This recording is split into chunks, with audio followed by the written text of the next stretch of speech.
Zile hospitali zote nilizozijenga mimi, zote nilijenga na nikajenga na nyumba ya daktari. Mbweleni nilijenga na nyumba ya daktari, alafu kuna Mbita nilijenga na nyumba ya daktari, Gozani pia nilijenga nikajenga na nyumba ya daktari. Tuko na machifu 19 katika Kinango constituency nzima. Tuko na sub location 39 kufikia wakati huu. Nafikiri hata moja mlipata juzi hapa Mbita na nyingine mmepata hapa Mkang'ombe, na hivi karibuni tunaenda pia kuipata location ya Busa, na Mungu akipenda sub location ya Nyango, ili kazi yenu ikapate kwa rahisi. Swala ambalo kwa nini nazungumza hivyo, mna maswali mnayouliza, serikali yafanya nini? Haka jifika hapo garedi mwe mpuka hivi. Sikuwafanyia dhambi watu wa Kinango.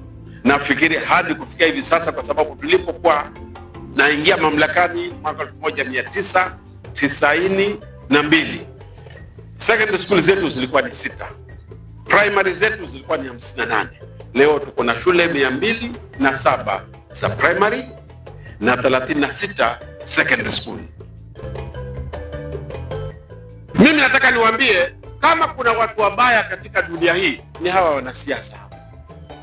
Ndio watu ambao wamekoroga hii nchi, kwa sababu huyu mwananchi hana shida yoyote, anachohitaji ni huduma. Lakini kwa sababu tunaenda katika uchaguzi, watabadilisha lugha hao. Wakija huku, mimi ndio bora, mimi ndio bora. Hakuna bora, bora ni Mwenyezi Mungu. Mbora ni Mwenyezi Mungu, lakini watakuja kujisema ni bora hawa. Mlinitatiza pale nilipokuwa nimefanya kazi yangu, nikijua nimefanya kazi, hasa mwaka wangu wa kwanza ama kipindi changu cha kwanza bungeni. Ilipofika 97, unaambia Gonzina ukemane mkia unaloka tajiri.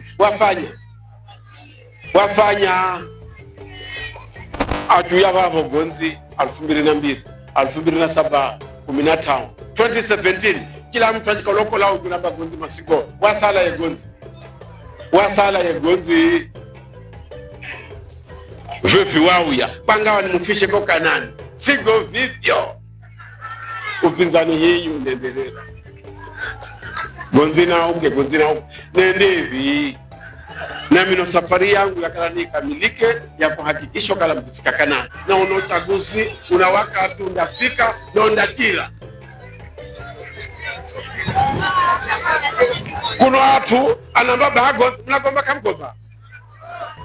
Unatosha Gonzi katosha. Unatosha katosha.